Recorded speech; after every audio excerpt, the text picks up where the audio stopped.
नमस्कार दोस्तों, मैं अंकित यादव आप सभी का स्वागत करता हूं आपके अपने YouTube चैनल रेवन स्टडी में। जैसा कि आपको पता है कि हर रोज़ आपके लिए एक सेशन आता है जिसमें आप मैथ का मॉक टेस्ट हल करते हैं और आशा करता हूं आपको बहुत मज़ा आता होगा, क्योंकि मुझे तो बहुत मज़ा आता है। तो चलिए शुरू करते हैं। पहले तो होमवर्क चेक करा दूं और इसके बाद आज का मॉक टेस्ट हल करेंगे। पहला होमवर्क सवाल है, क्या है कि एक सैटेलाइट बिल की कीमत 5 मिनट 40 सेकंड के लिए 8 रुपये है। 4 मिनट 20 सेकंड के लिए रुपए में लागत क्या है, ये पूछा गया है। चलो सबको आप क्या करो, एक ही मात्रक में बदल लो, ठीक है। मिनट और सेकंड को सेकंड में बदल लो सबको।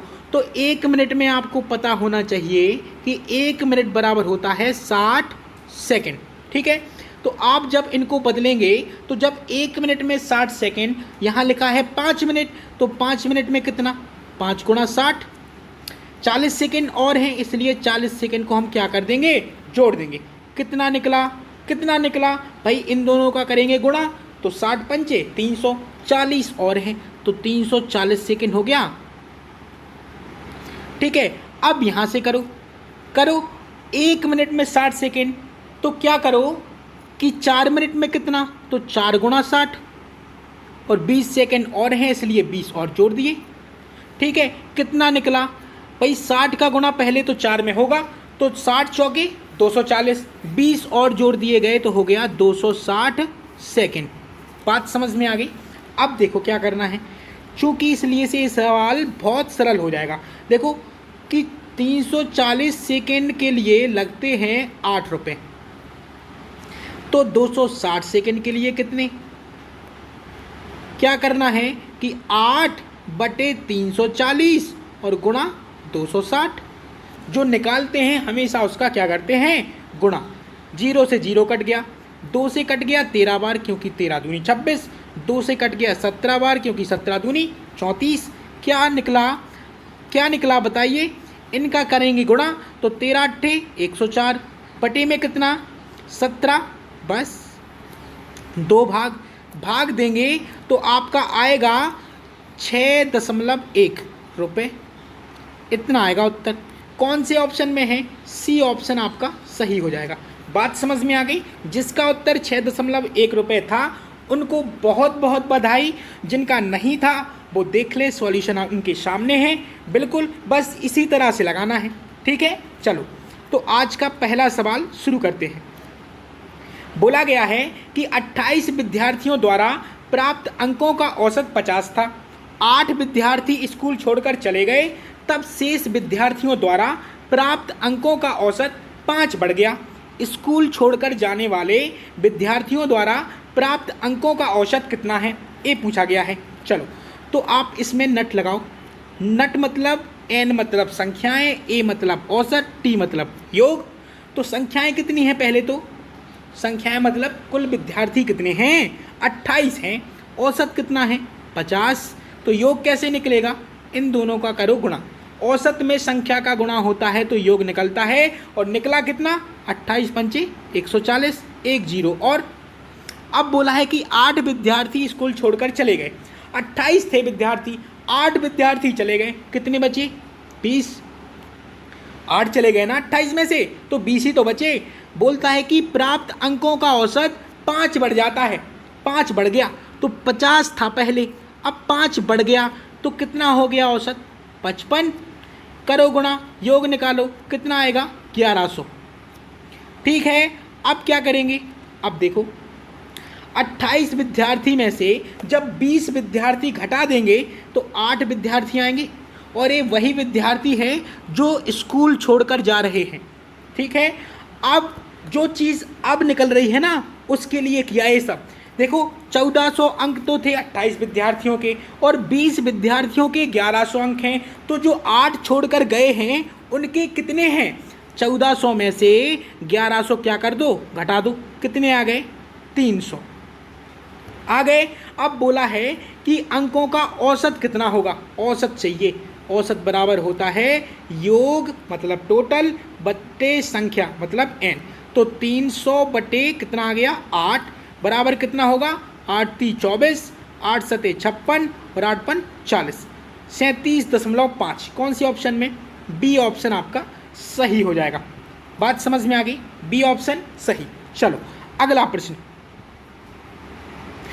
अगला प्रश्न आपके सामने ये रहा। ठीक है, बोला है कि किसी कक्षा के विद्यार्थियों के प्राप्त अंकों का औसत 68 है। कक्षा में लड़कियों के प्राप्त अंकों का औसत 80 है, लड़कों के प्राप्त अंकों का औसत 60 है। कक्षा में कितने प्रतिशत विद्यार्थी लड़के हैं? ठीक, चलो ये सवाल है, अब आएगा मजा। जो लड़कियां हैं उनको हम गर्ल लिख सकते, गर्ल्स, और बॉय को बॉयज़। भाई लड़के हैं ना, लड़कियां और लड़के बहुवचन है इसलिए ऐसे लगा दिया और कुछ नहीं। ठीक है, तो क्या है कि लड़कियों के प्राप्तांकों का औसत 80 है, चलो 80 हो गया। लड़कों के प्राप्तांकों का औसत 60 है इसलिए 60 हो गया। इसमें आप मिश्रण लगा दो, बहुत सरल हो जाएगा। क्या करना है, कक्षा के कुल विद्यार्थियों का प्राप्तांक कितना है, औसत में दिया 68, बस हो गया खत्म। करो, 68 में से 60 घटे तो कितना, कितना बताइए, 8, और 80 में से 68 घटे तो कितना, 12। बनाओ अनुपात, तो 4 दूनी 8 और 4 ती 12, 2 अनुपात 3 में क्या बना, अनुपात। संख्याओं में बन गया कि लड़कियां 2 अनुपात में हैं, लड़के 3 अनुपात में हैं। अब मैं आपसे अगर पूछूं कि विद्यार्थी कितने हैं, विद्यार्थी क्या होते हैं, कुल, लड़के और लड़कियां कुल, तो बस लड़के और लड़कियां कुल कितने हैं, बताओ बताओ बताओ, कुल कितने हैं, 2 और 3, 5 ही तो हैं। 5 कहाँ से आया, समझ में आ गया। अब देखो क्या चाहिए, कितने प्रतिशत विद्यार्थी लड़के, प्रतिशत मतलब जो लड़के हैं कितने हैं, 3, वो कुल विद्यार्थियों का कितने हैं, कुल विद्यार्थी 5, कितने प्रतिशत, तो गुणा 100, बस 5 से काट दो, 20 बार, 20 × 60, 60% आपका उत्तर आ जाएगा। कौन सी ऑप्शन में है, बी ऑप्शन आपका सही हो गया। ठीक है, बात समझ में आ गई। चलो अगला प्रश्न करते हैं। ये रहा अगला प्रश्न, बोला है कि ए ने रुपये 45,000 के निवेश से एक व्यापार आरंभ किया तथा कुछ समय पश्चात बी रुपये 54,000 का निवेश करके उसका साझीदार हो गया। ठीक है, एक आदमी ए है और एक आदमी बी है। ए लगाता है 45,000 रुपये और ए लगाता है 54,000 रुपये। ठीक है, यदि व्यापार होने वाले लाभ को वर्ष के अंत में जो लाभ है वो वर्ष के अंत में बांटा जा रहा है। तो ए ने व्यापार आरंभ किया था, तो ए तो चले गए अपने कितने, 12 महीने तक काम करेंगे, 12 महीने तक व्यापार करेगा कौन, ए। अब बी है जो, वो कुछ महीने बाद आया और उसने एक्स महीने तक व्यापार किया। याद रखना ये चीज़, एक्स महीने तक व्यापार किया। जितने महीने के लिए व्यापार करते ना, यहाँ वही रखते हैं। तो एक्स महीने के लिए व्यापार किया, तो एक्स महीने के लिए व्यापार किया। ये मैं बार बार बोल रहा हूँ, आप याद रखना। ठीक है, चलो अब क्या करना है, अब बस अनुपात बना लूँ। 3 0 से तो ये 3 0 कट गए। ए हो गया 9 पंचे 45 और 9 छक्के 54 और 6 कम 6 और 6 दूनी 12। यहाँ आएगा आपका कितना, 10 और अनुपाते में निकला x। ए आपका क्या है, लाभ है, लाभ। लाभ जो अनुपात निकला वो हमेशा लाभ में निकलता है। और सवाल में लाभ कितना है कि 2:1 में वर्ष के अंत में लाभ बांटा जाता है। तो हम लाभ को लाभ के बराबर रख रहे हैं। अब याद रखना, लाभ को लाभ के बराबर रख दो। देखो 10/x, क्योंकि अनुपात का मतलब होता है भिन्न। अब इसके बराबर 2/1, तो 2 से तो कट गए 5 बार। ठीक है, कैंची गुणा हो जाएगा, तो x बराबर आया 5। x क्या माना था हमने, क्या माना था कि 5 महीने तक व्यापार किया, क्योंकि x महीने तक व्यापार हो रहा था। यहाँ पे यहाँ 5 महीने तक व्यापार किया, ए निकला। पूछा क्या है, कितने महीने बाद व्यापार में साझीदार बना, कितने महीने बाद। अगर पूछा होता कि कितने महीने तक, तब तो आपका सही हो गया कि 5 महीने तक उसने क्या किया, व्यापार। पूछा क्या है, कितने महीने बाद। देखो क्या है कि कुल 1 वर्ष तक तो व्यापार चला ही है, मतलब 12 महीने तक व्यापार चला है, और 5 महीने तक बी ने व्यापार किया, तो कितने महीने नहीं किया, 12 में से 5 चले गए, 7 महीने नहीं किया, मतलब 7 महीने बाद बी भैया आए और वो व्यापार में साझेदार हो गए। बात समझ में आ गई, इसलिए आपका डी ऑप्शन सही होगा। ठीक है, 5 नहीं है उत्तर, 7 है। क्लियर है? चलो अगला, ये रहा अगला सवाल। बोला है कि समलंब आकार के एक क्षेत्र का क्षेत्रफल 1440 वर्ग मीटर है। ठीक, पहले तो समलंब आकार का क्षेत्र समझ लें क्या होता है। इस प्रकार की आकृति होती है समलंब, ऐसे। पिच तो देखी होगी ना आपने, ए जो है ना, ए वाली ऊपर, ए और ए वाली, ये समांतर भुजाएं होती हैं। तो अनुपात दिया तो इसको हम 5x मान लें और इसको 3x मान लें, कोई दिक्कत नहीं है ना, अलग अलग मान लिया। अब देखो ए है क्या, लंबवत दूरी, इसमें दी है 24 मीटर है लंबवत दूरी। ठीक है, चलो अब क्षेत्रफल बराबर होता है, समलंब चतुर्भुज का क्षेत्रफल बराबर होता है, क्या होता है कि 1/2 गुणा समांतर भुजाओं का योग। तो समांतर भुजाएं 5x और 3x हैं, लिख लो पहले तो, फिर रखेंगे मान। समांतर भुजाओं का योग, ठीक है, और गुणा बीच की दूरी, बस उत्तर आ जाएगा। देखो कितनी आसानी से। क्षेत्रफल कितना दिया, 1440 बराबर 1/2 समांतर भुजाओं का योग। तो समांतर भुजाएं यही तो हैं, जोड़ो इनको, इनको जोड़ो, 5 और 3 8x गुणा बीच की दूरी 24 मीटर। चलो अब काटो इनको, जब काटेंगे तो 24 से कट गए ए 6 बार और 60 आ गया, क्योंकि 24 छक्के 144। 2 से काटेंगे तो 4 बार और 4 से काटेंगे तो 15 बार। तो यहाँ से क्या निकला कि x बराबर आया आपका 15। क्या चाहिए, बड़ी समांतर भुजा चाहिए ना, तो बस बड़ी समांतर भुजा कितनी है, 5x है ना, 5x बताइए, 5x है ना, 5x है, तो बस बड़ी समांतर भुजा कितनी आएगी बताइए भाई। x का मान है 15, तो 5x बराबर 5 गुणा 15 कितनी आई, 75 मीटर। कौन से ऑप्शन में है, बी ऑप्शन आपका सही हो जाएगा। बात समझ में आ गई, आपको सूत्र आना चाहिए था ए वाला, तभी उत्तर निकलेगा। ठीक है, बस बाकी तो क्लियर है आपके सामने। चलो अगला प्रश्न आपके सामने ए रहा। बोला है, क्या बोला है कि x माइनस वाई w प्लस जेड से 6 अधिक है, मतलब बराबर w प्लस जेड प्लस 6 अधिक था ना, इसलिए धन लगाया। फिर क्या बोला है, तथा x प्लस वाई, तो x प्लस वाई बराबर w माइनस जेड से 3 कम, तो w माइनस जेड और -3, क्योंकि 3 कम है ना। अब देखो ये पहला हो गया समीकरण, ये दूसरा समीकरण बन गया। आप क्या करो, अगर इनको आपस में जोड़ेंगे तो ये y से y कट गया और ये z से z कट गया। यहाँ हम इन दोनों को जोड़ रहे हैं तो कितना होगा, 2x बराबर, यहाँ w को w से जोड़ेंगे तो 2w और प्लस में आएगा 3, क्योंकि 6 में से 3 चले जाएंगे, घट जाएंगे ना। अब इनका कर लो पक्षांतर, तो 2x माइनस 2w बराबर 3। अब 2 कॉमन ले लो, तो x माइनस डब्ल्यू बराबर कितना, 3।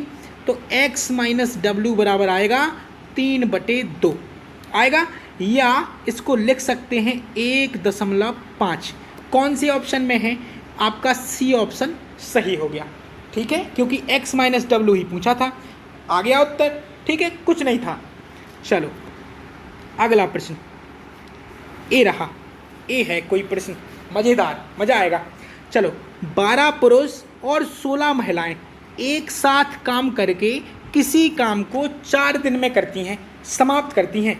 चलो 12 पुरुष, तो 12 पुरुष को P मान लें, प्लस 16 महिलाओं को W मान लें। ठीक है, अब क्या है, 4 दिन में काम खत्म करती हैं। तो एक कुल काम हो गया, आदमी गुणा दिन क्या होता है, m इंटू डी, m गुणा डी बराबर क्या होता है w, क्योंकि m गुणा डी क्या होता है w। एक कुल काम हो गया, एक कुल काम हो गया ना, कुल काम हो गया। चलो अब क्या बोला है, क्या बोला है कि अकेले एक पुरुष को 80 दिन लगते हैं उसी काम को करने में। तो बस m गुणा 80, भाई m गुणा डी, ए भी w हो गया। तो काम को काम के बराबर रख दिया, दोनों स्थितियों में काम समान है इसलिए काम को काम के बराबर। ठीक, अब देखो इसको कितने जल्दी और कितने आसान तरीके से लगाते हैं। आप 4 का गुणा करेंगे इसमें तो कितना होगा, 12 चौके 48 पी होंगे ना। अब पुरुष को आपने क्या पी माना था ना, तो यहाँ भी पी ही मानो। अलग अलग क्यों मानेंगे, अलग अलग नहीं मानना है भैया, अलग अलग नहीं मानना है, माफ़ी चाहूँगा।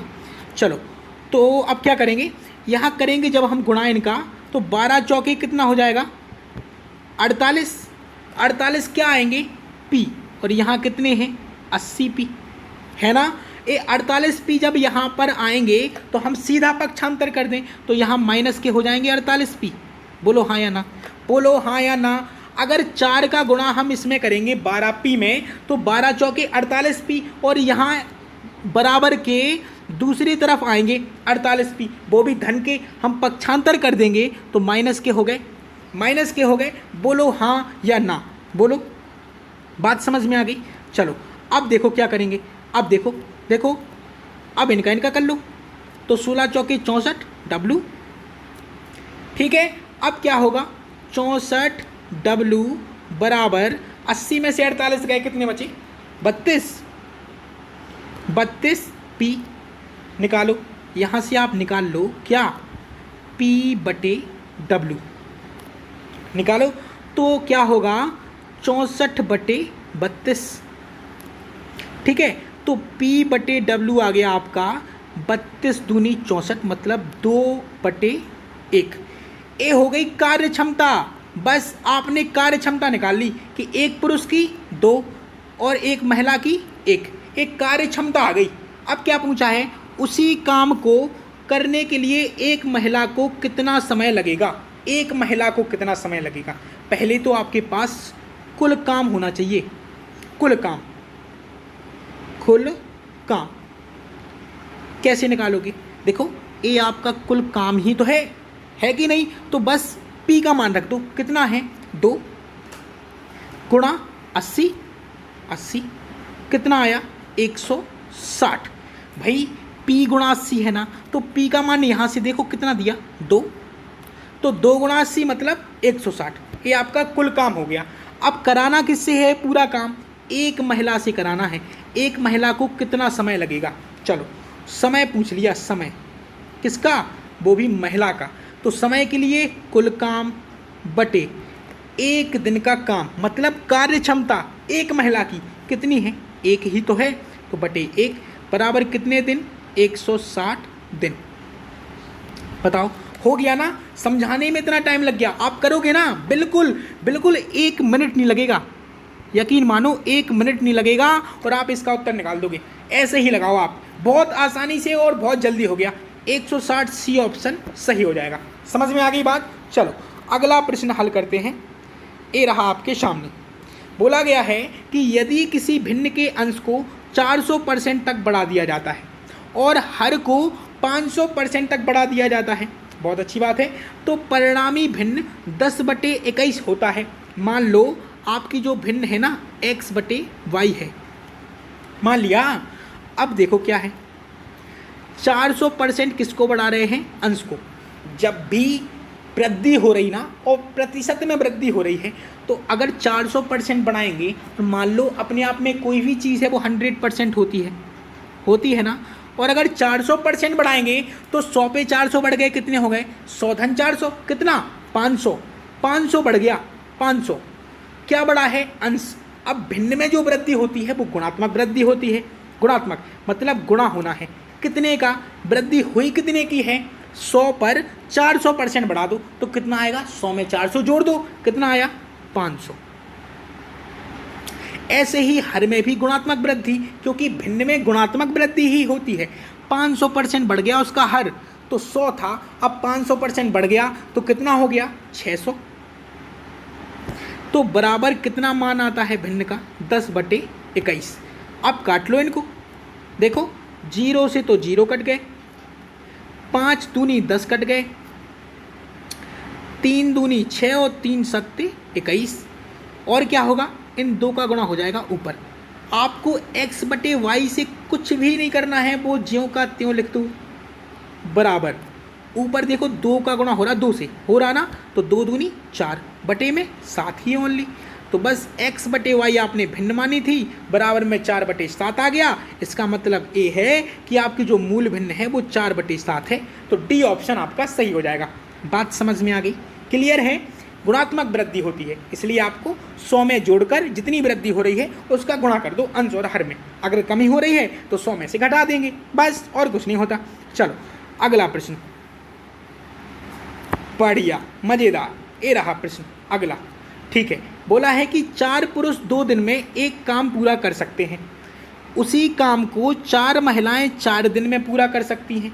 ठीक है, जबकि 5 बच्चे उसी काम को 4 दिनों में पूरा कर सकते हैं। बहुत बढ़िया। देखिए इसको क्या करेंगे आप, बताइए, सोचिए ज़रा, और सोचकर मुझे बताइए कि इसमें आप क्या कर सकते हैं। चलो लगाना शुरू करते हैं कि 4 पुरुष, तो क्या मान लें 4 पुरुष 2 दिन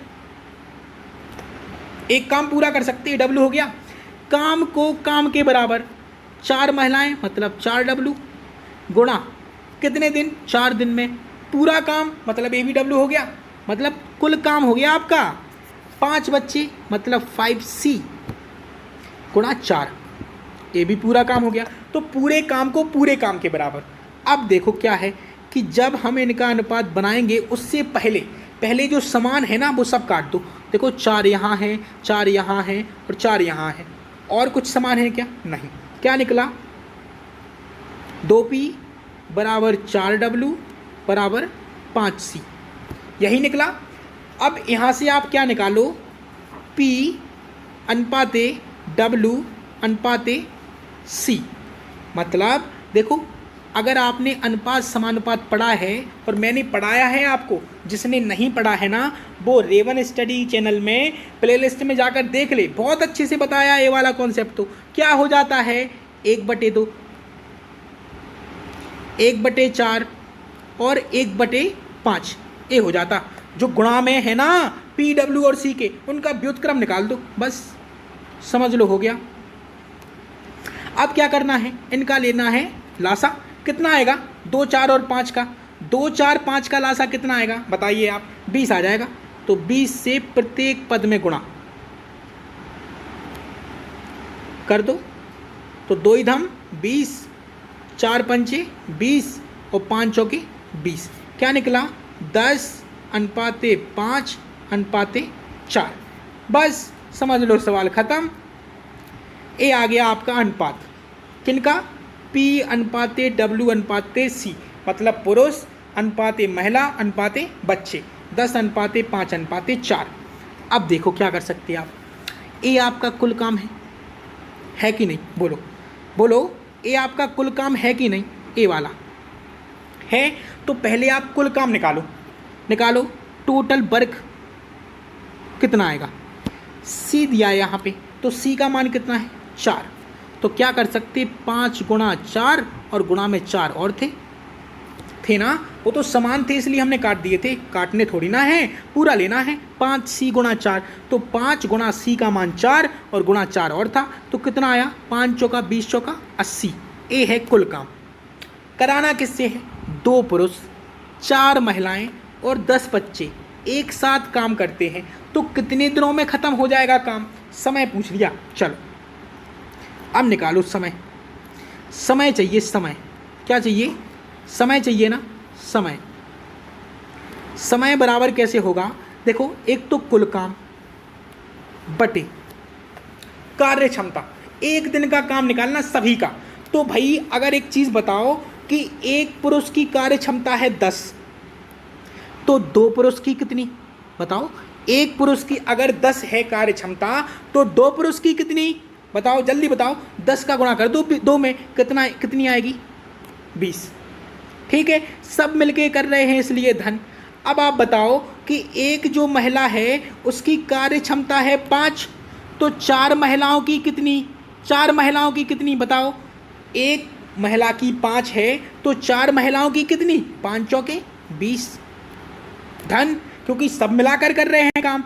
एक बच्चे की कार्य क्षमता है 4, तो 10 बच्चे की कितनी, बताइए 10 बच्चे की कितनी, 40। आएगा कि नहीं आएगा, ऊपर तो 80 ही है, बटे 20 20 40 40 80, काट दो, कितना आएगा 1 3। यही तो पूछा कि आपको क्या बताना था कि 2 पुरुष 4 महिलाएं और 10 बच्चे एक साथ काम करते हैं तो काम कितने दिनों में समाप्त हो जाएगा, यही पूछा। 1 दिन आया आपका, क्योंकि भाग एक बार ही आ रहा है, इसलिए डी ऑप्शन आपका सही हो जाएगा। बस समझ में आ गया, कुछ भी परेशानी है तो आप कमेंट में बताओ।